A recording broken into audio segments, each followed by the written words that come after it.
Olá amigos do canal Dividindo Conhecimento. Feliz por mais um vídeo.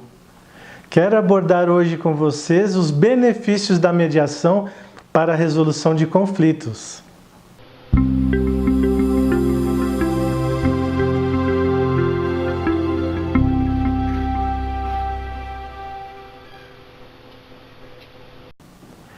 Como já havia mencionado no meu primeiro vídeo, sou mediador habilitado pelo Centro de Mediação e Arbitragem de Paris, que é referência mundial em mediação. Após ter vivenciado por tantos anos as dificuldades para se alcançar a justiça nos feitos levados à análise do Poder Judiciário, e olha que sou processualista por vocação e formação, cheguei à conclusão que são raros os casos em que a justiça plena quando a decisão fica a cargo das cortes e tribunais brasileiros.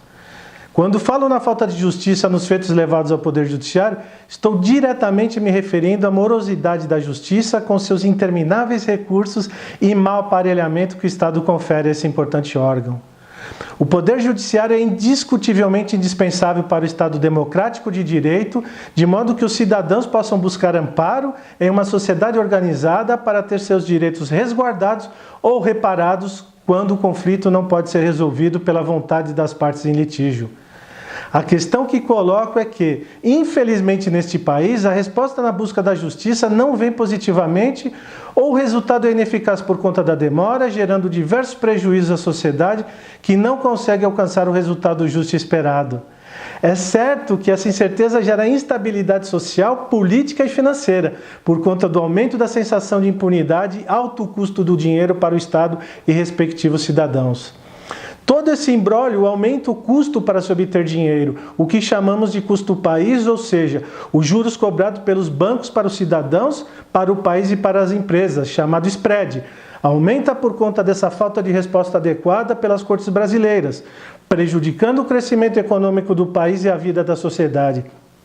Alguém duvida que um processo judicial que termina após vários anos de disputa, ainda que o resultado seja favorável a uma das partes, trará a sensação de justiça para qualquer uma delas?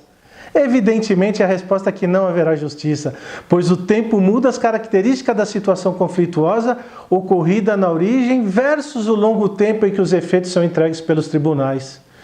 Quero dizer que o que hoje é foco, amanhã provavelmente deixará de ser, como as expectativas de vida, os sentimentos, os pensamentos, etc. Não há ganhadores nesse cenário, apenas perdedores. Amigos, cansei de me sentir inconformado durante a minha vivência processual na condução da luta pelos direitos das empresas em que trabalhei nos últimos 35 anos, sempre vendo resultados ineficazes e lamentando não poder entregar as respostas devidas pela ineficiência do Poder Judiciário. Eu mesmo, como advogado, já experimentei esse dissabor na própria pele em duas situações que quero relatar.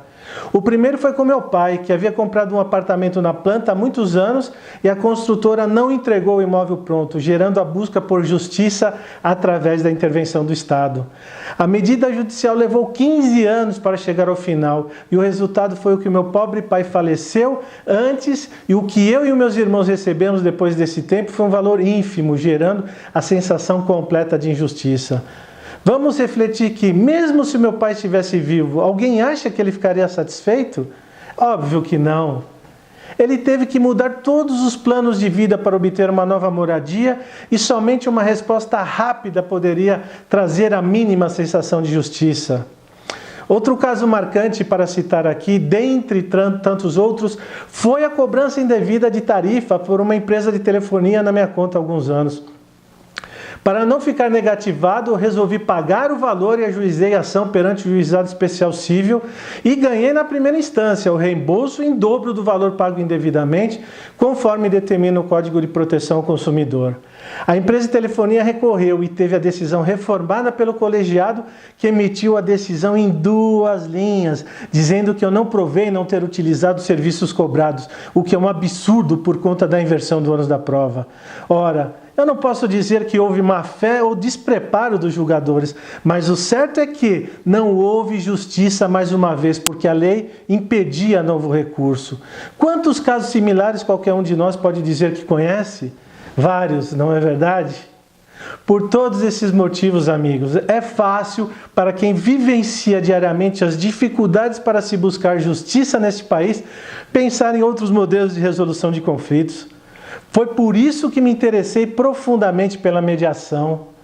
O procedimento de mediação busca 3 princípios básicos para trazer o melhor resultado na resolução de conflitos, que são a rapidez na busca do resultado, o custo pequeno e o mais nobre dos princípios de uma disputa, que é o próprio interessado decidir sobre o seu direito, seja patrimonial ou de qualquer outra natureza. É isso mesmo, meus caros amigos. Na mediação, diferentemente da arbitragem, conciliação ou decisão judicial, são os próprios interessados que entenderão os riscos dos possíveis resultados e tomarão a decisão final, porque a função do mediador é conduzi-los ao pleno entendimento da situação, sem induzir ou criar qualquer intervenção no resultado. Pode-se dizer que o mediador é um profissional preparado para destravar os usuais caminhos impeditivos de uma resolução de conflito, comumente recheado de fatores emocionais e sentimentais, por meio de medidas específicas estudadas e trabalhadas para esse fim de maneira científica. As pesquisas indicam que os índices de solução de conflitos através da mediação atingem 80% dos casos, e isso é indiscutivelmente atraente e eficaz.